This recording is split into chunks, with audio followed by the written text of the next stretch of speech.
Bonjour Isabelle, Bonjour Vincent. c'est un grand plaisir que je t'accueille aujourd'hui dans l'espace de mes entretiens. Ça fait un petit moment qu'on se suit, qu'on s'est rencontrés, qu'on a reconstruit un peu le monde par moment. Mm. Donc c'est avec plaisir que je te reçois et je te remercie beaucoup de me donner de ce temps et d'avoir accepté cette invitation. Merci à toi. Merci à toi pour cette invitation surprenante. Surprenante et j'ai hâte de voir le déroulé et le résultat de nos échanges qui seront, j'en suis sûre, intéressants comme Seront d'habitude. intéressants et ça sera sûrement très enrichissant. Alors, le but de cette interview, c'est de faire plus ample connaissance avec toi, Mhm. de voir un peu les charges émotionnelles que tu as pu vivre et de pouvoir faire un focus sur les outils ou les techniques que tu as pu utiliser pour aborder des stress ou des émotions inconfortables tout au long de ton parcours. D'accord. D'accord? Alors, je vais te présenter. Donc, tu es coach, tu es formatrice, tu es auteur. Après 25 ans en entreprise dans différents métiers, mais toujours dans des fonctions managériales, tu as décidé, je crois en 2016, Mm. de quitter l'entreprise et de prendre un peu un virage à 360 degrés. Tu quittes ton entreprise pour te mettre à ton compte Oui, avec pour objectif simple d'accompagner des individus dans leur vie de professionnelle, dans leur ligne de vie professionnelle. Je crois que tu as marqué sur ton... oui, c'est ça. Alors, j'en suis pas arrivée là tout de suite, hein, cette conclusion aussi simple, mais j'en suis là aujourd'hui en tout cas. On va y revenir. Ouais. En parallèle de cette activité de coaching, tu enseignes Mhm. aussi en études supérieures. Ouais. Euh, Ce que l'on dit de toi, alors que tu es une femme de caractère, avec des convictions, mais jamais de certitude, que tu es bienveillante, dynamique, passionnée et têtue. Ouais, je trouve que c'est pas mal vrai. Ouais, Mm. et ça correspond. Alors, on peut découvrir ton parcours professionnel sur LinkedIn. Tu as une Oui, page Facebook aussi. oui, Puis, tu as un site qui est isabelleclaude.com, je crois. c'est ça, super simple. Tout simplement. www.isabelleclaude.com, tout à Voilà. fait. Donc, pour ceux qui voudront te retrouver, ils pourront aller prendre de plus amples informations à ce niveau-là. Est-ce que tu veux rajouter des choses à cette présentation qui est sommaire et... Non, c'est ça, tu as tout dit, parce qu'après, on pourrait rentrer en détail de la vie professionnelle, mais à notre âge, ça prendrait plus de temps. Donc, non, non, c'est une très bonne synthèse. C'est une très bonne Ok, synthèse. merci. Mais la première question que j'ai envie de te poser, c'est est-ce que tu peux en quelques phrases, parce que il y a eu des étapes sûrement importantes au cours de ton parcours professionnel Mm. pour en arriver là où tu es aujourd'hui. Oui. Ton parcours a été riche en expérience. Et est-ce qu'il y a des grandes étapes pour arriver là, Pour arriver à la reconversion, tu veux dire? à ta reconversion? Oui. Oui, oui, il y a eu plusieurs étapes. Il y a eu d'abord deux domaines de vie. Le domaine de vie, des étapes dans le domaine de vie professionnelle et des étapes dans le domaine de vie personnelle. Dans le domaine de vie professionnelle, je voyais bien que je sautais en saut de puce de poste en poste, si tu veux. Mm. J'apprenais parce que c'est vraiment une source importante pour moi, l'apprentissage à titre personnel. Et puis, il y a un petit vide qui s'est installé, je dirais, en 2012-2013, tout doucement. Enfin, tu sais, les petits vides qui font pas trop de bruit, avec une toute petite voix qui suis sûre que tu n'es plus tout à fait à ta place, que tu aurais envie de faire autre chose, tu as envie de liberté, tu as envie d'explorer d'autres domaines, etc. Et au début, comme on est dans une société où on te dit il faut être salarié, il faut garder ton job, surtout quand tu travailles dans une grosse entreprise, surtout si tu gagnes bien ta vie, etc. Il n'y a aucune raison de quitter ton poste, donc tu fais chute, quoi. Mm. Chute, tais-toi. Et la petite voix, elle prend, en tout cas, elle a pris de plus en plus d'importance pour me dire à un moment donné, j'ai plus ma place là où je suis et c'est pas à mon entreprise de trouver la nouvelle place en fait. Je suis une grande personne là-dessus, il n'y a pas de sujet. qui tombent bons amis. Et ça a été accéléré par le parti domaine personnel, où j'essaye de remonter les dates. Je dirais à l'âge de 35 ans, donc je suis partie, j'ai combien, 46, 47, tu vois, j'ai eu 10 ans d'expérience personnelle assez douloureuse, parce que j'ai fait de l'accompagnement de personnes malades dans mes proches de fin de vie. Et ça, forcément, la première expérience, elle te bouleverse, parce qu'elle remet en place tes fondamentaux, ce qui est important pour toi, etc. Mais quand tu en vis successivement plusieurs pendant 10 ans, c'est un vrai tsunami, en fait. Mm. Et du coup, ça a fait un écho sur la petite voix que moi, j'essayais d'éteindre à titre professionnel, qui fait qu'à un moment donné, tu te dis, bon, il faut faire quelque chose, quoi. Et à un moment donné, ça t'a plus le choix. De toute façon, la voix, elle te hurle dans la tête qu'il faut que tu fasses autre chose. Et donc, voilà, c'est ces différentes étapes-là et les deux, en fait, liés. Les deux domaines sont montés, si tu veux, crescendo, pour se rencontrer aux D'accord. alentours de 2016, et où 2016, c'était plus tenable pour moi, en fait. Mais du coup, en fait, tu quittes cette entreprise, mais après, il te faut une certaine énergie pour rebondir, pour repartir. Tu l'as trouvé tout de suite, ou bien c'est quelque chose que tu avais qui était très fort en toi, ou c'est venu progressivement? Non, ça a été un vrai yo-yo. Alors, d'abord, je pense que j'ai une belle énergie vitale de naissance. On va dire. Je ne suis pas quelqu'un de surexcité, mais je pense que j'ai une belle énergie, un bon élan, en fait, qui m'a été donné. Non, je vis plusieurs phases. Je vis une première phase de grande fatigue. En fait, comme si d'un seul coup, le fardeau en fait, que je vivais était en train de lâcher. Donc, j'ai eu une phase de récupération importante, enfin, qui n'a pas duré non plus 10 ans, hein, mais qui était quand même, qui devait être là. Et puis, et après, voilà, après, comme je me suis retrouvée sur une feuille blanche, en fait, avec plus de cadre, parce que finalement, l'entreprise te donne énormément de cadres entre les horaires, les missions, etc. Je suis partie comme un espèce de feu follet, un peu partout, à explorer, des choses que je n'aurais probablement jamais explorées.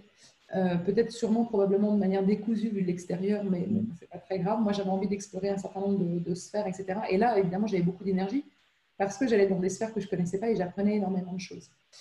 Mais au bout d'un moment, ça m'a amené un peu de confusion. Donc, de nouveau, l'énergie, elle a rebaissé. Ça a culminé en 2019. Je me suis rendu compte qu'il fallait vraiment que je réfléchisse vraiment à mon positionnement et à mon chemin de vie, en fait, que j'arrête d'aller virevolter à droite, à gauche. Et ça va beaucoup mieux depuis. Depuis, je suis en mode ni trop excitée, ni dépressive. Je suis en mode sereine, en fait. Ça va bien, en fait. En fait, c'est comme si tu avais trouvé ton chemin et que tu es en train de le suivre. Exactement. Là, c'est En tout fait, à c'est fait ça. C'est qu'à un moment donné, les choses, c'est pas parce que tu quittes ton entreprise et que tu veux faire autre chose que pour autant c'est clair, finalement. Tu sais juste que tu veux partir, mais peut-être que l'après n'est pas si clair que ça. Et qu'en fait, tu pars à ce moment-là avec un sac avec plein de pièces de Pulse. Tu as toutes les pièces pour le bon Pulse, mais tu n'as pas encore mis les choses ensemble. Et d'un seul coup, à force de vivre des expériences, tu construis. Si tu entends miauler, c'est mon chat, il ne faut pas s'inquiéter. Si tu construis et d'un seul coup, le pulse, il se forme sous tes yeux. Et là, tu gagnes en sérénité parce que tu sais que tu as fait tout ce cheminement pour ça, en fait, et d'accord. que tu es vraiment à la bonne place, en fait. Ok. Voilà. Et j'ai l'impression que dans ton orientation d'accompagnement, tu as privilégié l'accompagnement des jeunes et des femmes. Il y a une explication, c'est un choix personnel parce que euh, c'est une préférence, Oui, tu te sens plus à oui. l'aise avec les jeunes ou... Alors, en fait, les femmes, d'abord parce que je suis quelqu'un plutôt féministe. Voilà, donc voilà. Alors, j'explique mon féminisme quand même, parce que je ne suis pas une féministe, je suis pas une féministe par opposition aux hommes, je suis une féministe qui inclut l'homme, juste qu'on ait juste notre part d'égalité sur Terre en tant qu'être humain, en fait, hein. C'est juste là mon combat. Et donc, c'est vrai que d'aider naturellement des femmes dans leur parcours professionnel, qui est une étape de réalisation de soi qui est importante, pardon, c'est venu assez naturellement. Et d'ailleurs, les clientes m'ont reconnu naturellement. Les hommes, c'est pas que je les voulais pas, c'est que souvent les hommes en coaching, je trouve, hein, il y a un enjeu de pouvoir au démarrage. dans le début de la relation entre justement le coach et le coaché. En tout cas, les hommes ont du mal un peu à lâcher prise là-dessus. Et moi, j'ai passé tellement d'années en entreprise à assister à des jeux de pouvoir que je ne voulais pas rentrer dans cette relation-là avec mes clients. Donc, les hommes sont les bienvenus, évidemment, et j'en ai très bien, mais j'en ai qui, justement, ont probablement un côté, la partie féminine est assez développée. Ils ne rentrent pas du tout dans une relation d'ego avec moi et on est vraiment sur un pied d'égalité. Donc, ça matche très bien. Et tous ceux qui veulent rentrer dans un petit. Voilà, essayer de me prouver quelque chose, d'abord, on perd un peu de temps. Et la partie jeune, en fait, ça a été un peu comme une révélation, on va dire, ces derniers mois, de se dire que finalement, d'accompagner les adultes à être heureux, c'était bien, mais pourquoi je ne pouvais pas remonter plus tôt dans le temps, en fait? Pourquoi je ne pouvais pas donner plus tôt dans le temps à des gens, à des jeunes, des outils pour être heureux dans la vie, plutôt que d'attendre qu'ils aient leurs premières expériences de vie professionnelle ou familiale, etc., qui à un moment donné les amènent dans une difficulté. Donc je tue un peu le métier de coach, hein, en fait, pour dire ça. Mais l'idée, c'est d'intervenir plus tôt dans le processus, en fait. Et les armer, en fait, pour faire face à ce qui les attend et puis de faire des choix voilà, plus en conscience dès le démarrage. En fait, c'est pour les aider à être plus en conscience et ne pas perdre moins de temps peut-être dans les difficultés. Exactement, c'est gagner du temps, d'autant plus qu'on est dans un monde qui est très chahuté. Enfin, on voit bien, on va va pas faire le journal de BFM, mais on voit bien qu'on est dans un monde qui percute pas mal et qui percute notamment particulièrement les jeunes. Et donc, en fait, je trouvais ça dommage de mettre mes compétences uniquement qu'à une tranche de population, on va dire, dite adulte, alors que la plupart des jeunes sont en mesure de comprendre les outils qu'on peut leur donner. Et même s'ils ne vont peut-être pas les utiliser tout de suite, c'est pas grave, je sais qu'on met des graines en fait quelque part et que ça va les aider plus tard. Donc en fait, j'ai ouvert l'espace-temps. Je suis remontée plus tôt là-dessus et je suis vraiment ravie de ce choix-là parce que en fait, c'est là où le Pulse s'est mis en place, pour le coup. C'est là où mon Pulse s'est mis en place. Du coup, c'est là où ça a pris plus de cohérence Ouais. au niveau de ton chemin. Exactement. Alors que je ne suis pas, quand on connaît le détail du parcours professionnel, je ne suis pas orientée pour ça. Mm. C'est là où le 360 aussi est venu, hein, finalement. Donc, mais le contact passe bien. Enfin, voilà. Après, je pense, hein, certains qui verront la vidéo diront non, pas du tout. Mais je pense que le contact avec les jeunes passe bien. Et je vois que voilà, je me sens contributive à ce moment-là. À ce niveau-là, je me sens vraiment contributive, en tout cas. D'accord. Et du coup, est-ce que tu as développé de nouveaux concepts ou de nouvelles méthodes où tu utilises les différentes techniques que tu as appris ou c'est plutôt en fonction de toi, ton positionnement, ton expérience et que c'est plus ça que tu vas faire parler en premier?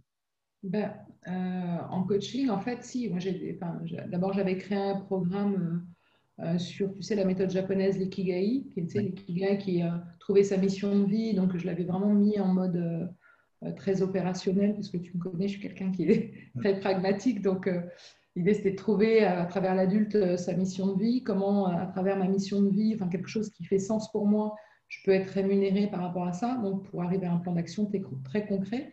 Et en fait, en utilisant l'outil chez l'adulte, je me suis dit, mais c'est vraiment un très bon outil d'orientation scolaire. Il faut juste enlever un certain nombre d'hypothèses ou de questions qui sont peut-être plus spécifiques à un adulte qui est déjà en parcours professionnel. Et donc, en fait, je l'ai remanié pour le travailler sur une jeune population qui, en fait, ce qui va lui permettre de faire des choix d'orientation scolaire, par exemple, Mm.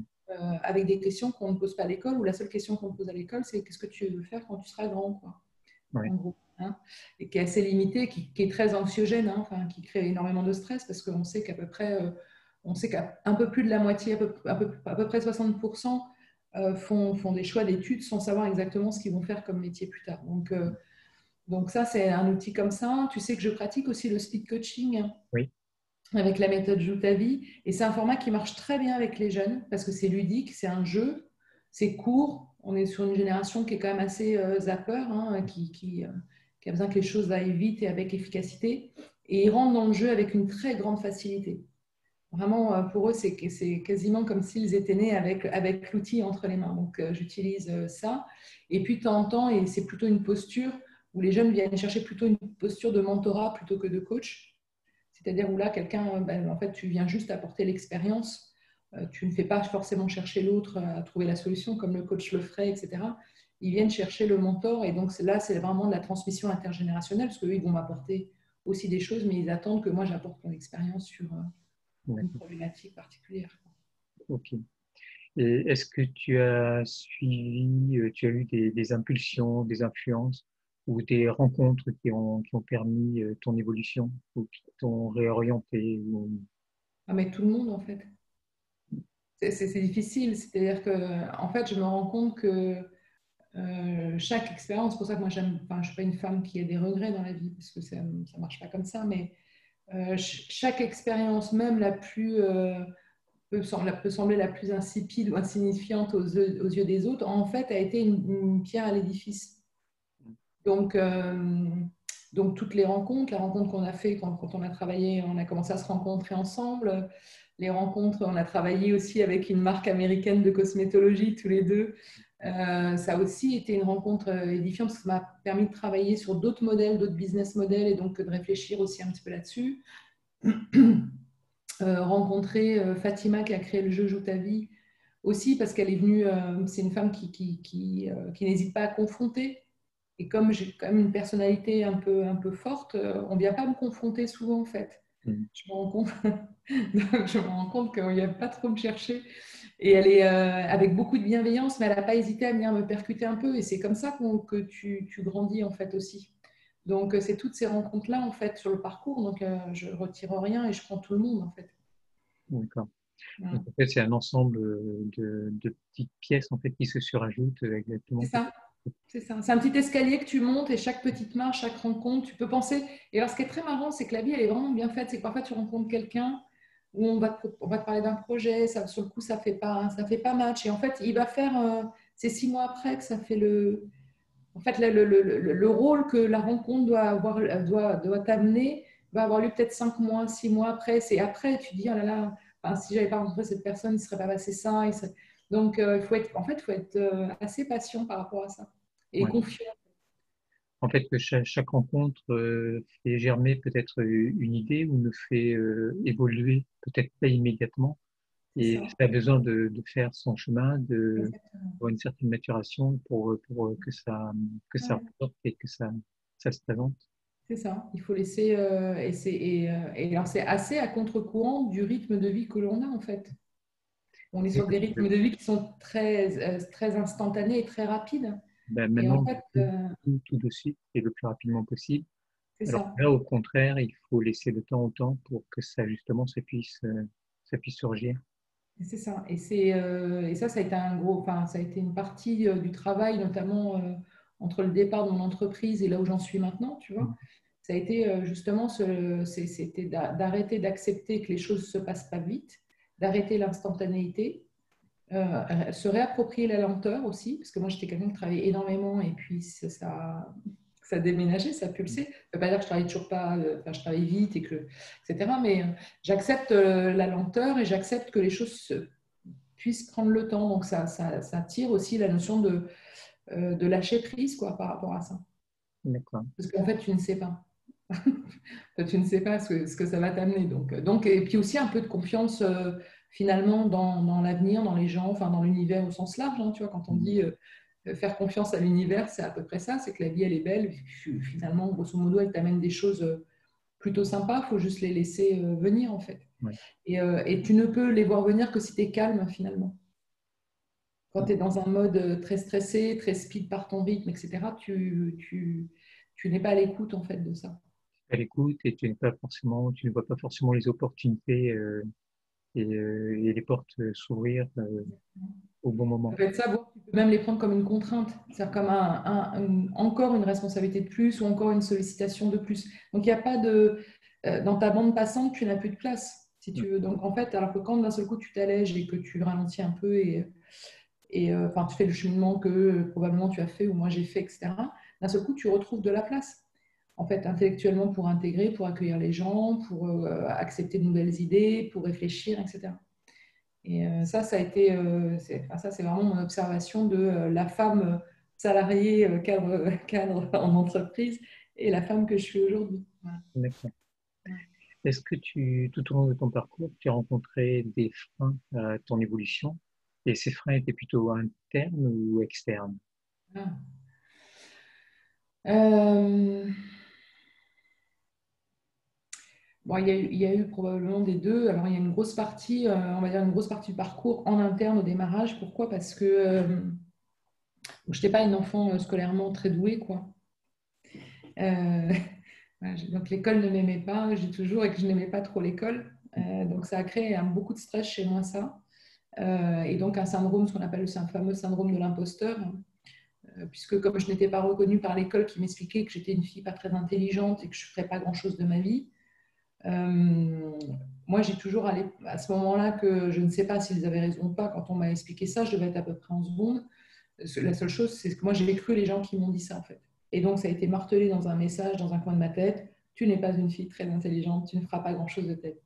Donc, pendant des années, on va dire les succès qu'il pouvait y avoir étaient un pur fruit du hasard à mes yeux. C'est que j'avais eu de la chance, en fait. C'est que personne ne se rendait compte à quel point j'étais une fille pas très intelligente mais qu'un jour j'allais me faire rattraper par la patrouille, mais pour l'instant ça passait, donc je passais de poste en poste en essayant de ne pas faire trop de bruit, tu vois, j'aimais bien la lumière, mais en même temps j'aimais bien être dans l'ombre aussi, parce que l'ombre me rassurait, le fait d'être mise en lumière, j'avais peur que ça se voit que je ne sois pas une fille très intelligente. Voilà, donc j'ai fait ça pendant très longtemps. Et en même temps, j'avais un côté de mon caractère qui me bousculait un peu à essayer d'aller quand même. Alors, c'est une forme d'ambition, mais ce n'était pas de l'ambition à l'époque, peut-être que les gens ont mal compris. J'avais vraiment besoin de me nourrir intellectuellement. Donc, dès que je m'ennuyais sur un poste, j'allais taper à la porte de mon chef, le toquer pour essayer d'avoir un autre job. Et ce n'était pas pour du pouvoir, c'était pour apprendre, en fait. Et puis, vers l'âge de 40 ans, j'apprends par grand hasard qu'en fait, je suis ce qu'on appelle un adulte multipotentiel, donc un enfant précoce qui a grandi avec tout ce que ça tire comme, moi je dis toujours pathologie, parce que les enfants précoces, c'est pas forcément un cadeau, pour nous, tout à fait clair. C'est une intelligence qui se développe complètement différente, etc. Et ça a été une explosion, un vrai choc pour moi, parce que là, d'un seul coup, j'ai compris comment je fonctionnais. Et donc là, ça a commencé, j'ai pu travailler sur mon syndrome de l'imposteur et de me dire que oui, il y a des domaines sur lesquels je suis nulle, hein, très honnêtement, et je le mets bien volontiers. Alors qu'avant, je luttais en fait à vouloir être bonne partout, parce que comme on me disait que j'étais nulle partout, il fallait que je sois tout le temps à essayer de prouver que j'étais bonne partout. Là, j'ai lâché l'affaire en fait. Donc, je vais te donner un exemple que je pense souvent, c'est les maths. Je suis nulle en maths, les chiffres ne me parlent pas, mais c'est pas grave. Maintenant, je sais que j'ai d'autres talents sur d'autres choses, donc c'est pas très très grave. Euh, et du coup, j'ai pris confiance en moi. Et j'ai compris le fonctionnement aussi avec justement ce côté un peu papillon qui va à droite à gauche chercher des activités à apprendre, etc. Donc, je dirais une première partie de parcours avec des blocages internes. Et du coup, ce démarrage qui a été un peu chaotique avec l'école m'a fait faire un parcours assez court, donc un bac plus 2. Et là, du coup, depuis ces dernières années, je rencontre des blocages externes parce que je n'ai pas le niveau d'études qui correspond avec mon niveau d'expérience. Et ça, c'est assez intéressant. Euh, Parce que on est dans un pays qui est très normé, quoi. Donc, si tu n'as Ouais. pas un bac plus 5 ou 6, 7, etc., on admet que tu as de l'expérience, que tu as quand même une méga expérience, parce que les gens te disent quand même que tu en as fait des choses, mais comme tu n'es pas labellisé par le diplôme, ça bloque. Donc ça, je vis ce point-là externe. L'avantage que j'ai, c'est qu'aujourd'hui, j'ai vieilli, j'ai fait tout le chemin, donc ça me pose plus de problème. Je ne me sens pas une justification ou un mal-être, ça ne me crée pas de mal-être, enfin, j'observe juste en fait. Hmm. Donc, je suis plus dans du blocage externe maintenant. D'accord. Ok. Et toutes ces difficultés ont pu être génératrices d'émotions inconfortables, de stress. Est-ce que tu avais à ta disposition des techniques ou des outils pour les appréhender, ou tu es allé chercher, ou tu t'es fait aider pour ça? Pendant longtemps, je me suis débrouillée toute seule, Oui. euh, avec un peu de bon sens, quoi, tu vois. Enfin, le bon sens des grands-mères, quoi. C'est-à-dire que ouais, tu prends ton calme, tu t'énerves pas tout de suite. Enfin, tu sais, les trucs qu'on se dit, tu tournes ta langue cette fois dans ta bouche avant de t'énerver. Donc voilà, enfin, j'ai fait tout ça un peu comme ça. Et puis à un moment donné, c'est devenu un peu compliqué quand même, notamment juste avant la découverte de la précocité, parce que dans ma tête, c'était vraiment enfin, euh, tu le sais, mais les gens qui n'ont pas cette particularité-là, on peut avoir du mal à comprendre, mais ce fonctionnement intellectuel peut créer vraiment parfois des zones de grande confusion intellectuelle parce qu'on va chercher dans tous les sens. Et à un moment donné, c'est devenu compliqué et j'arrivais pas à sortir de là. Donc là, je me suis fait aider, j'ai pris un coach pour m'aider.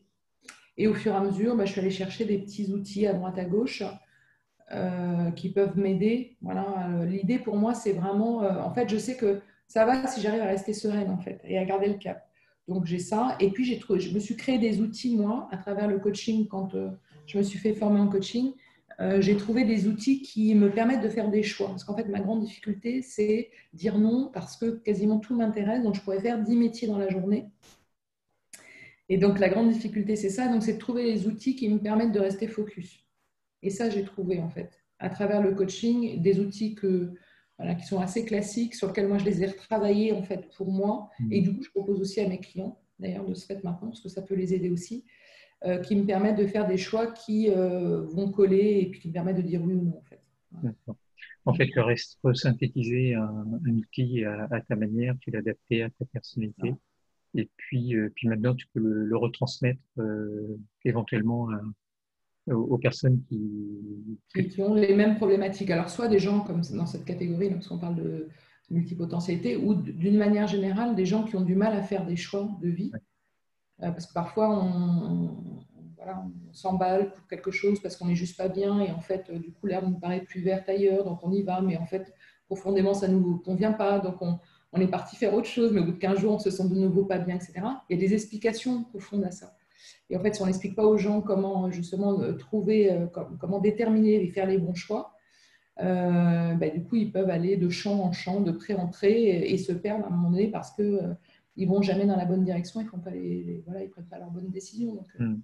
Donc, du coup, c'est à ce titre-là que je le transmets en fait. d'accord. Et dans ta vie quotidienne, tu as mis en place un rituel où il y a quelque chose qui te porte, qui te permet de te ressourcer. Bon, alors moi, je, suis pas une... je pense que j'ai tout essayé. Mais je ne suis pas une grande régulière, non, non. Je ne suis pas une grande régulière. Voilà, je ne suis pas une fille hyper méditative. Je ne suis pas sportive. Tu vois, donc c'est très rigolo parce que quand tu vois, tu sais, les coachs, tu t'attends, le matin, ils font leur miracle morning. Hmm. Donc après, ils font, voilà, bon, moi, ce n'est pas du tout mon truc. Il y a quand même deux choses qui me tiennent. La première chose, moi, c'est ma foi, puisque moi, je suis croyante. Donc, ma foi est très importante et aussi loin que je remonte dans mes souvenirs d'enfant, j'ai toujours eu la foi. Et donc ça me donne une force énorme. C'est-à-dire que comme c'est mon repère, c'est mon pilier, ça nourrit mes valeurs, ça nourrit l'être que je ne suis jamais seule. Donc quand vraiment je suis en difficulté, ce qui arrive de moins en moins, je sais que je peux discuter. Je ne suis pas toute seule, en fait. Je peux discuter et puis ou prier, enfin en tout cas rentrer dans une introspection qui va qui va m'aller. Et puis c'est quelque chose que j'entretiens tous les jours. Donc en fait, ouais. Donc ça, à la fois pour moi, c'est comme un tuteur d'un plant de tomate, tu vois. Hmm. En fait, ça te porte et ça te permet de t'apaiser, de te remettre de te reconnecter à toi-même. Oui, ça c'est oui, puis ça me guide. D'accord. Ça me guide, c'est-à-dire que alors j'ai pas, c'est pour ça que je dis que j'ai pas besoin de ça au quotidien parce qu'en fait maintenant c'est tellement ancré chez moi que je sais où je vais, donc j'ai pas de souci avec ça. Mais quand j'ai un doute, etc., oui, ça me permet ça me permet de me repositionner dans mon chemin. La deuxième chose qui est importante pour moi, alors d'une forme ou d'une autre, parce que je vis en ville, mais c'est quand même avoir un contact avec la nature. Alors Mhm. je mets une forme ou une autre parce que, comme tu le sais, moi j'ai deux chats. C'est ma forme de nature, mais ça peut être marcher, ça peut être prendre l'air, regarder un arbre, regarder le ciel, être en contact avec mes animaux, etc. Ça, c'est quelque chose aussi qui me fait du bien. Voilà. D'accord. Donc, quand on fait ces deux choses-là, ça colle, quoi. Mais bon, D'accord. sinon, je sais que je peux être décevante parce que je n'ai pas de recette miracle. J'ai pas de miracle morning, moi, en fait. Mais non, en fait, chacun a C'est ta ses recette, en fait. petites habitudes et le miracle morning, systématique tous les matins, lever à 5 heures du matin, je suis pas sûr que ça corresponde à tout le monde. Non. Et il y en a pas beaucoup Même qui. si je me lève très tôt, parce que moi je me Oui, lève souvent à 5 heures du matin. Mais à 5 heures du matin, moi, mon Miracle Morning, c'est un café, quoi. oui. Bon. Voilà, c'est un Et bon café. il y en a pas forcément beaucoup qui tiennent très longtemps ce rythme-là. Si on l'adapte pas à sa personnalité, je trouve. Faut vraiment trouver son, ce qui correspond et puis à notre manière, la manière dont on vit. Je crois que c'est important. Le rapport temps, tâche, phase de repos à réaliser dans notre société est souvent source de stress. Toi, tu arrives à concilier l'ensemble et si tu y arrives, comment est-ce que tu aurais quelques conseils à donner à ceux qui nous écoutent? Oui, alors là je peux parce que si tu veux, je me suis retrouvée dans une configuration maman solo avec un job à temps plein. Bon, c'est plus grand maintenant, donc comment te dire que la notion de jongler avec le temps quand tu dois être une maman et que tu as un job à côté avec des responsabilités et des déplacements, c'est compliqué. Alors pour moi, la clé, c'est l'acceptation de l'imperfection. Je n'ai pas trouvé d'autre clé que ça. C'est-à-dire qu'à partir du moment euh, où je me suis rendu compte que le modèle qu'on voyait dans les magazines ou à la télé de la femme parfaite qui est businesswoman, qui a une maison nickel, tu vois, qui est une super amie, amante, aimante, qui est capable d'organiser des cocktails le soir, enfin, tu vois, le truc, il y a un moment, tu te dis, si tu maintiens ce niveau-là d'image qu'on essaie de te donner, Mm. tu meurs, quoi. C'est-à-dire qu'à un moment donné, tu exploses en vol, c'est pas possible. Donc, en fait, je me suis dit, OK, je ne vais pas y arriver. Donc, j'ai relisté ce qui était important et fondamental pour moi. Et tout le reste, hein, c'est devenu pas grave. Voilà. Et du coup, ça m'a lâché ma pression personnelle, c'est-à-dire que je peux accepter que ma maison ne soit pas nickel chrome, mais c'est pas grave à ce moment-là pour moi. Mm. Voilà. Donc en fait, tout a été remis à l'ordre du jour, si tu veux. J'ai rechecké parce que j'avais vraiment une organisation millimétrée. Hein. J'avais une charge qui était quand même conséquente, c'est beaucoup plus cool maintenant, mais et donc du coup voilà, moi c'est la seule règle, c'est d'accepter l'imperfection et du coup de l'accepter aussi chez mon fils. C'est-à-dire que les enfants aussi, ils payent le tribut de la perfection. C'est-à-dire qu'il faut que nos enfants fassent 3 instruments de musique, 12 sports, les Mm. mercredis doivent être blindés d'activités, etc. C'est-à-dire, bah, lui aussi, il a le droit en fait, à avoir un peu cette zone un peu cool.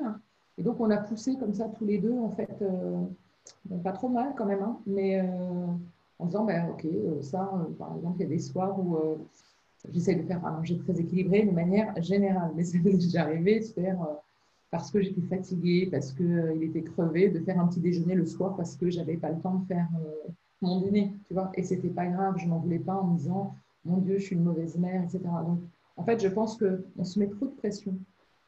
Ça ne veut pas dire être négligent, hein, quand je dis il faut se mettre moins de pression.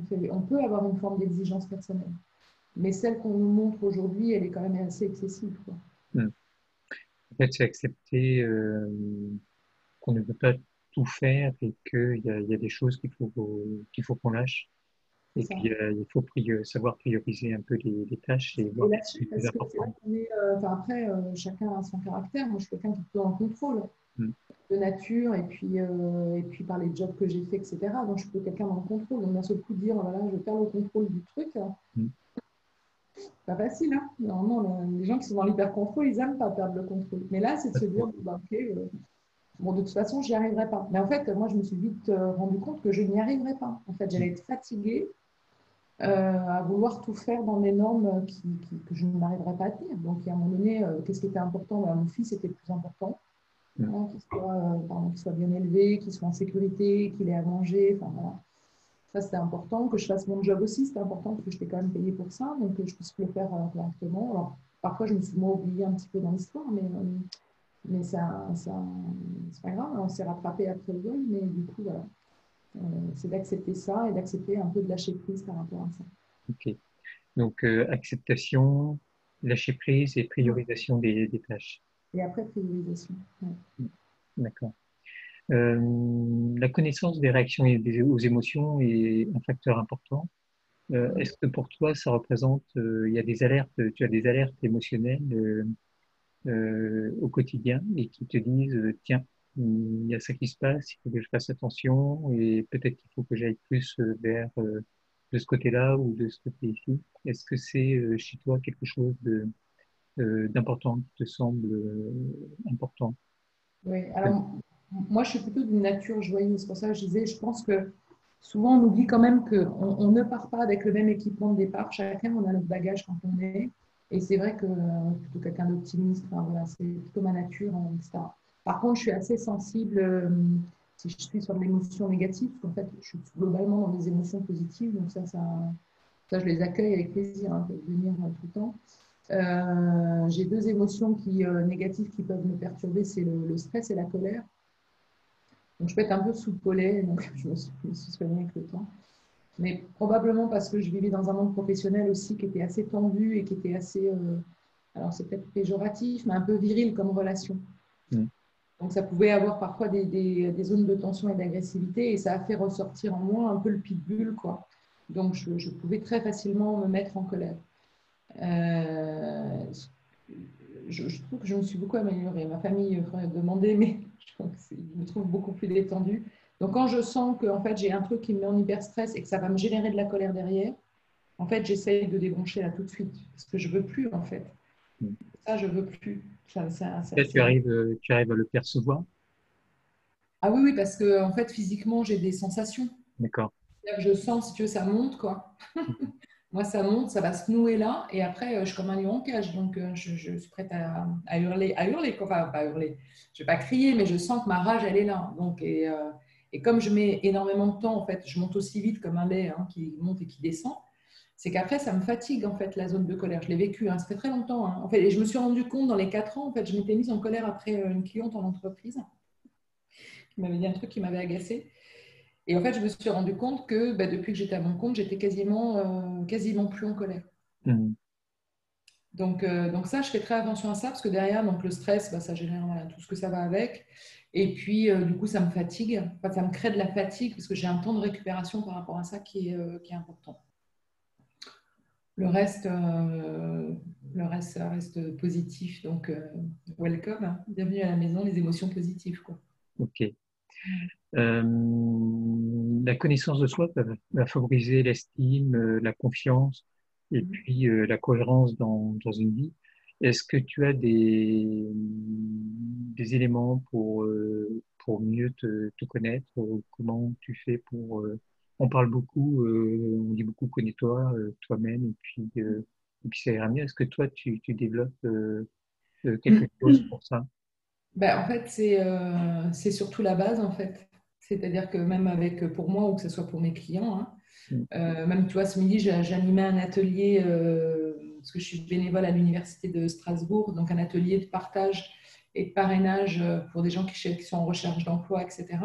Et je leur ai expliqué, la base, quand on cherche un emploi, c'est de se connaître soi, parce que sinon, on risque d'aller dans les entreprises, et puis en fait, elles ne conviennent pas, ou la culture de l'entreprise ne nous convient pas, et la rebelote, on tombe dans un cercle qui n'est pas vertueux. Donc oui, oui, moi j'incite donc pour moi, j'explique en fait que nos fondations, en fait, c'est comme si on était une maison et qu'une maison, tu la construis pas par le toit, tu la construis par les fondations et que la fondation, c'est la connaissance de soi. Mm. Donc derrière la connaissance de soi, c'est bah, quels sont mes valeurs, quels sont mes besoins dans une sphère personnelle, quels sont mes besoins dans une sphère professionnelle, puisque ce n'est pas les mêmes environnements. Pour petit à petit justement aller se connaître, s'interroger sur, au lieu de regarder ce qu'on ne sait pas faire, mais quel talent j'ai en moi. Et ça peut être, ben, je suis douée pour faire une recette de cuisine, je suis douée pour accueillir les gens, ça peut être, et en fait c'est un peu comme les compétences, c'est-à-dire qu'on a, les Américains disent on a les hard skills, soft skills et math skills, donc les compétences techniques qu'on apprend à l'école, les soft skills c'est les compétences douces, donc c'est plutôt notre personnalité, et donc d'aller ben, justement se révéler qu'est-ce qui est beau chez nous en termes de personnalité, est-ce que je suis quelqu'un de dynamique, est-ce que j'ai l'esprit d'équipe, est-ce que je suis rayonnant, est-ce que voilà, etc. Et les math skills, c'est tout ce qu'on développe à travers tout ce qu'on fait en extra professionnel. Je fais partie d'une association et du coup dans l'association j'ai un rôle aussi à jouer, j'en sais rien, je suis peut-être trésorier, etc. Et donc du coup je développe d'autres types de compétences. Et du coup voilà, c'est d'aller chercher, non pas forcément faire son CV, mais d'aller chercher ses talents aussi que parfois on ne voit pas parce que ben, souvent on met nos lunettes à nous Et justement, on se dit qu'on n'est pas assez doué pour faire telle et telle chose. Et donc, j'invite souvent ces gens à aller consulter leur entourage parce que, en leur disant, mais allez voir vos amis, allez voir vos proches, en disant, mais si tu devais me décrire, tu me décrirais comment? Je suis douée pourquoi? Ou, etc. Et donc, ça fait partie de tout. Enfin, voilà, il y a un certain nombre d'outils que je mets dedans pour arriver à une vision complète où la personne elle est capable de se dire bah, ok, c'est vrai, je suis comme ça. Et donc, du coup, maintenant que je suis comme ça, bah, je peux construire. Et construire, ça va être le reste de ma vie, ça peut être un projet professionnel, etc. Hmm. C'est un fondamental. C'est un fondamental. En fait, ça repose sur une observation de soi et un feedback d'un entourage bienveillant. Observation de soi, puis ça oblige à aller en profondeur quand même. Hein, c'est pas une petite observation. Hein. C'est-à-dire qu'on peut rester superficiel, évidemment. On peut jouer avec le coach, mais ça n'amènera pas grand-chose. Alors que si tu vas en profondeur, et puis c'est accepter aussi que la vie, j'en discutais avec une amie cette semaine, on sait que la vie, elle est faite de haut et de bas. C'est comme ça, c'est fait d'expérience. Et il ne faut pas refuser le négatif ou la mauvaise expérience, parce que c'est aussi dans nos zones d'inconfort qu'on apprend à se connaître aussi. Moi, j'ai appris des choses en faisant de l'accompagnement de fin de vie. J'ai appris des choses sur moi que Hmm. je pensais, je ne me pensais pas capable de tout ça, en fait. Donc, il faut accepter aussi ça, hein, que l'apprentissage vient aussi parfois des moments d'inconfort et finalement de prendre la vie comme une zone d'apprentissage complète, quoi. D'accord. Et du coup, vient après la communication. Est-ce que la communication euh, est importante de savoir avoir une manière de communiquer fluide, sans agressivité, non violente? Est-ce que ça, c'est quelque chose que tu vas aussi apporter à tes clients ou pas? Alors, oui, parce que souvent, la difficulté. Alors, oui, pas de manière. Ils peuvent me solliciter sur le sujet. En fait, souvent, le sujet m'est amené différemment. C'est de dire j'ai telle problématique, mais je ne sais pas comment en parler à l'autre. D'accord. Voilà. Sans que ça crée un conflit. Hmm. Voilà. Donc là, du coup, là, j'amène quelques techniques de communication dites non violentes Hmm. que moi j'utilise, que j'ai donné à mon fils pour utiliser, que j'ai utilisé à l'époque avec ses profs quand il était en cours, etc., qui permet d'avancer sur des sujets sans que justement on rentre là-dessus. Je ne suis pas forcément une experte dans la communication non violente, je peux être quelqu'un dans mon ancienne vie professionnelle plutôt alors clair, hein, on peut communiquer avec moi, mais quand si des choses étaient décidées, c'était décidé. Donc il y avait probablement une forme d'autorité assez forte. Hmm. Mais c'est d'apprendre, voilà, c'est d'apprendre à avoir quelques outils tout simples qui permettent juste de fluidifier la communication parce que tu le sais aussi bien que moi, la communication, c'est vraiment, ça tient à rien en fait. Hein, c'est vraiment un fil tout mince et ça peut vite partir en vrille, l'histoire. Donc la question, c'est, surtout quand je suis avec quelqu'un à qui je tiens, c'est comment je fais en sorte que ça parte pas en vrille, quoi. Voilà. Ok. Et que penses-tu de la psychologie positive? Est-ce que ça peut aider à un épanouissement ou pas? Ou- Ouais. ou- Alors oui, si on ne fait pas d'amalgame entre psychologie positive et pensée positive. oui, voilà, D'accord? merci. Parce que parfois j'ai des échanges comme ça. Donc la pensée positive, pour la résumer, c'est un peu la méthode Coué, hein, je vais bien, tout va bien. Hmm. La psychologie positive n'est pas la même démarche et en fait la psychologie positive, c'est tous les outils qu'on va utiliser pour faire en sorte de voir la vie sous un meilleur angle que d'une version un peu négative. Et, mais bien sûr, en fait, alors ça, moi je trouve que la psychologie positive, c'est comme le sport en fait. Hein. Et pourtant, je ne suis pas sportive, donc je présume. Hein. Et je vois bien que les sportifs, qu'est-ce qu'ils font? Ils s'entraînent. Hmm. Et la psychologie positive, c'est si tu n'es pas équipé au démarrage d'un bagage justement plutôt solide, plutôt orienté vers la joie, l'optimisme, etc., c'est une super école pour s'entraîner, pour d'un seul coup permettre au cerveau de voir la vie sous un autre prisme que habituellement, qui est peut-être un peu grise ou un peu morose. Hmm. Et ça demande de l'entraînement. Ça prend du temps, mais une fois que l'entraînement est là et s'est installé, effectivement, qu'est-ce qu'on est? Ben, je trouve qu'on est beaucoup plus heureux, sans être béni oui-oui, quoi, sans être, on n'est pas naïf dans la psychologie positive, mais pas d'amalgame. Voilà. Et merci d'avoir fait la différence parce que souvent il y a un gros amalgame entre psychologie positive et pensée positive. Et, Mm. et on voit des gens qui se répètent des phrases positives tous les jours. Voilà, je ne sais pas ce que ça apporte, mais merci d'avoir fait la différence. Oui, je t'en prie, mais même parce que moi, ça m'agace. J'ai déjà été reprise par des coachs là-dessus, sur Oui, mes réseaux sociaux, ça où je leur m'étonne. expliquais qu'ils ne faisaient pas la différence entre une pensée positive et la psychologie positive. Donc, par exemple, je ne sais pas nier ce qui se passe en ce moment. Tu vois, on a une situation qui est compliquée, etc. Après, chacun décide de la vivre comme il veut, mais nier qu'elle existe en se disant tous les jours je vais bien, tout va bien, ça, c'est dangereux, c'est naïf, on peut te manipuler avec ça. Et donc, ça a ses limites. C'est-à-dire que derrière, ça te met dans une position de déni. Et la vie, c'est pas le déni. La vie, c'est d'accepter tout ce qu'il y a autour de toi et de faire en sorte d'être résilient par rapport à ça, de sortir par le haut de cette expérience-là. Donc ça, c'est de la psychologie positive. Donc non, non, je me suis déjà eu quelques petits échanges un peu musclés avec des coachs qui ont essayé de me persuader que les deux, c'était le même combat. Ce n'est pas les mêmes idées, ce n'est pas le même combat du tout. Mais oui, bien sûr, en tout cas, ça apporte énormément d'outils. Il y a plein de livres très simples, hein, et puis plein de formations super hein, là-dessus, mais c'est vraiment quelque chose de très intéressant. Ok. Bien sûr. Merci pour cette différence et je te rejoins. Dans cette période de confinement et déconfinement, on observe qu'il y a des interactions entre surcharge mentale, stress, fatigue. Est-ce que tu penses que ça va apporter ou permettre de développer de nouvelles techniques d'accompagnement ou ça va être, on va utiliser les mêmes techniques mais différemment? Tu penses à des techniques en particulier? Je pense à certaines. Alors, il y a des techniques, il y a toute la technologie actuelle. Par exemple, là, on échange sur Zoom, tu es à Strasbourg et je suis à Nantes.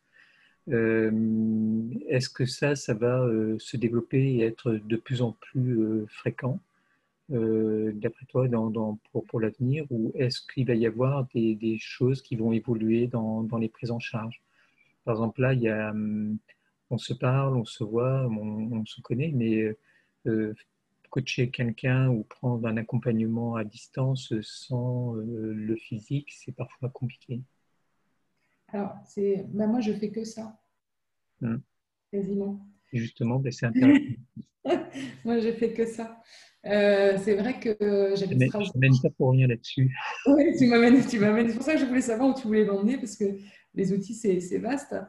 Euh, oui, moi, en fait, j'ai eu mes premiers clients qui n'étaient pas forcément à Strasbourg. Donc, du coup, j'ai développé la notion de la distance. Donc, ça m'a obligé sensoriellement aussi d'être connecté différemment avec mes clients parce qu'on sait qu'il faut être vraiment centré sur l'autre, observer un peu ses émotions, etc., etc. Donc, c'est pas la même approche. Et là aussi, c'est une forme d'entraînement. Donc, moi, ça me pose zéro problème, si tu veux. J'adore être à distance et je vois si la personne est avec moi, si elle me lâche. Enfin, tu vois, si intellectuellement, ça y est, elle est fatiguée, par exemple, ou si je l'ai touchée, ou si elle est en joie. Enfin, tout ça, j'arrive à le voir. Je sais, pour avoir discuté avec d'autres coachs, que ça a été compliqué. Oui. Voilà, je sais que d'autres coachs ont trouvé ça compliqué et que certains ont poussé, enfin quand même ont essayé. Et je pense que oui, oui, je pense que ça peut. En fait, je pense que ça peut démocratiser l'accès au coaching parce que en fait, du coup, ça permet. Moi, je trouve que c'est super pratique. C'est-à-dire que tu es chez toi, la personne est chez elle.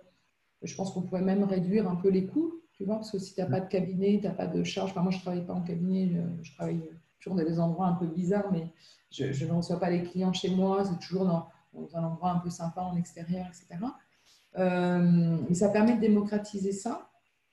Donc, moi, je trouve ça plutôt intéressant. Puis ça ouvre le monde, en fait, aussi. C'est-à-dire que, à la limite, je ne me verrais pas coacher forcément en anglais, mais en pays francophone, pourquoi pas coacher une Canadienne, une Belge. Enfin, ça permet de travailler différemment. Donc, je pense que ça va donner, d'un point de vue utilisateur, à tout le monde, ben, on voit bien, parce que moi, je travaille déjà comme ça. Donc, même sur l'enseignement, parce que tu as dit que j'étais enseignante, la bascule sur l'enseignement à distance ne m'a pas posé de problème. Je sais que sur certains profs, ça a été, et c'est encore un peu compliqué. Donc, je pense que d'un seul coup, effectivement, de voir que tout le monde travaille sur ou s'échange par Messenger, par Skype, etc., moi, je pense qu'il y aura des suites à ça et des suites aussi à la transmission, à l'accompagnement, à des ateliers. Enfin, moi, j'ai monté des ateliers sur le premier confinement, tu sais, pour de la libération émotionnelle, parce que là, c'était quand même, le confinement est arrivé, c'était, là, je poum, ma petite claque dans la tête, là, donc forcément, tout le monde était un peu coincé sur ses émotions. On l'a fait sur Zoom et ça s'est bien passé, quoi. Et Donc, ça va ouvrir un peu le champ des possibles et peut-être rendre plus accessible l'accompagnement à certaines personnes qui n'osaient pas franchir le pas. oui, oui, moi je crois qu'il y a des gens qui se disent d'abord qu'un coach n'est pas forcément accessible, que c'est peut-être long, donc il faut d'abord qu'ils comprennent que nous, on n'est pas des thérapeutes, donc on n'est pas partis ou des psys, hein. En général, nos accompagnements sont courts et que parfois une séance suffit pour résoudre une problématique. Donc, du coup, que tu puisses le faire à distance, c'est quand même pas mal. Tu es chez toi, tu peux parler d'une problématique chez toi, enfin si tu peux le faire, évidemment, si tu es seul, ou si tu peux t'isoler, c'est peut-être plus agréable. Pour le coach aussi, je trouve que c'est pas désagréable. Donc moi, je pense que ça va permettre effectivement, mais sur plein de domaines. Ça serait dommage de revenir en arrière. Ça ne veut pas dire qu'il ne faut pas garder le présentiel, hein, Mm. mais pourquoi se passer des compétences de quelqu'un qui a 600 ou 700 bornes, alors que maintenant, on peut quand même travailler avec la personne. J'avais interviewé pour un de mes cours pendant le confinement un chef d'entreprise. Tous ses collaborateurs sont partout dans le monde. En fait, il est allé chercher la compétence. Il est sur le domaine de l'informatique, hein, donc Mm. c'est un domaine spécifique. Mais en fait, il est allé chercher la compétence là où il était et il n'a jamais dit à ses collaborateurs il faut venir au siège social, il faut déménager. Donc, il a des gens qui sont en Inde, il y a des gens qui sont aux États-Unis, etc. Et en fait, chacun mène en Asie et tout, chacun mène sa vie, ils ont des heures de connexion. Donc, tout ne peut pas se faire comme ça. Mais je pense que oui, il faut profiter de cette expérience-là pour justement aller un cran plus loin, quoi. Mm. Ok. Et toi, tu as été impacté par ce confinement? Économiquement, tu veux dire? Non, émotionnellement. Professionnellement? Émotionnellement, professionnellement, Émotionnellement, pas du tout. Non, en fait, j'étais prête. Le premier ou le deuxième, mais les deux, j'étais prête. les deux. Le premier, je sentais bien le truc venir, donc ça ne m'a pas dérangé. En fait, au contraire, moi, j'ai trouvé que c'était beaucoup plus clair pour moi parce qu'il y avait une diffusion de consignes contradictoires avant le premier Oui. qui me déstabilisait un peu, tu vois. Je reparle du mois de mars. Donc, le fait qu'on me dise d'un seul coup, il faut rester chez soi, moi, c'était clair. Enfin, tu vois, moi, je suis un peu basique, hein. Faut pas sortir. Donc j'ai fait OK. Au moins, si tu veux, c'était plus tranquille. Ce que ça a développé, par contre, c'est qu'en fait, j'aime beaucoup de chez moi. Je pense que ça a réveillé peut-être la sauvageonne que je peux être. Voilà.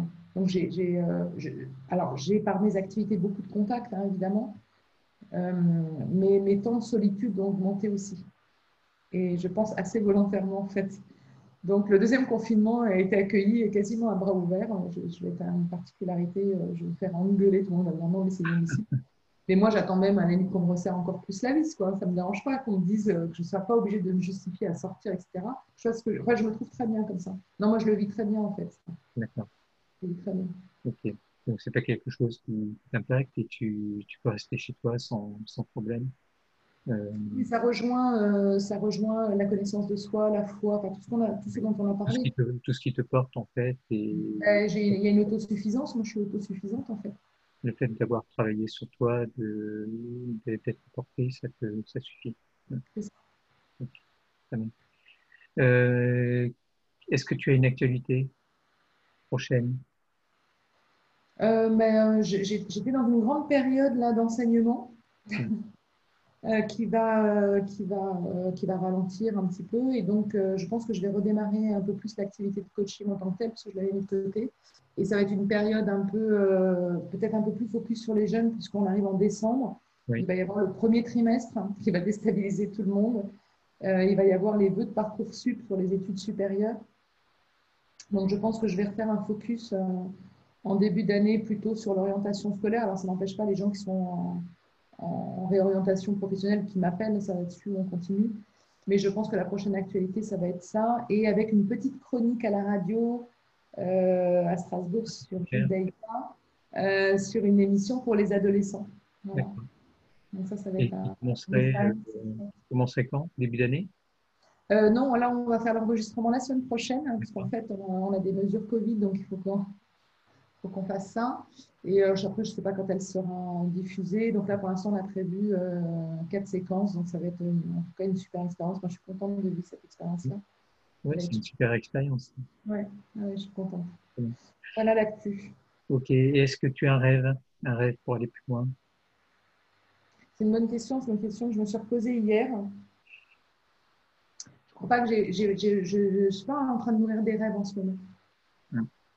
Alors, je ne sais, et du coup, je me disais hier, mais est-ce que c'est bien ou pas? Peut-être parce que j'en ai pas besoin en ce moment. Mm. Voilà. Je suis pas en manque. Mais c'est vrai qu'il y a période de donc tu sais, tu dis, je rêverais de. Si, moi j'ai toujours des trucs où j'adorerais travailler avec le Canada, j'ai fait des choses comme ça, mais au fur et à mesure, j'avance à mon rythme. En ce moment, j'ai pas de rêve en particulier, mais pas parce que je suis juste bien au bon endroit et que j'ai pas besoin de plus que ça. Voilà. Bien. Et que les choses se déroulent naturellement pour le moment. Un peu de calme, c'est quand parfois la vie elle t'a secoué pendant plusieurs années, juste un peu de calme, c'est Pas bien mal. aussi. Ouais. Ouais. Ok. On arrive bientôt à l'heure de notre entretien. Est-ce Ouais. que tu voudrais rajouter quelque chose avant de clore cet entretien? Non, c'est passé super vite. Tu m'as amené sur plein de domaines différents. Donc, non, c'est intéressant. Mais comme les conversations qu'on peut avoir quand on arrive à se parler plus de 5 minutes parce qu'on est chacun occupé, non, non, c'était bien. En tout cas, j'espère que ça apportera quelque chose Ça apportera sûrement quelque aux chose. personnes qui Ça n'apportera auront. que ça ne peut qu'apporter quelque chose. Il y a des messages qui sont clairs, qui sont précis, donc c'est plutôt bien et intéressant. En tout cas, merci pour le temps que tu m'as accordé pour cet échange. Ça a été un plaisir pour moi. C'est toujours riche d'enseignements, d'interroger, d'interviewer les gens. Et pour moi, c'est un vrai plaisir. Et donc, je te remercie du temps passé et que tu m'as accordé. Ben, Merci merci pour ta beaucoup, confiance. Isabelle, et À à très bientôt. bientôt. Au revoir. Ouais. Ciao.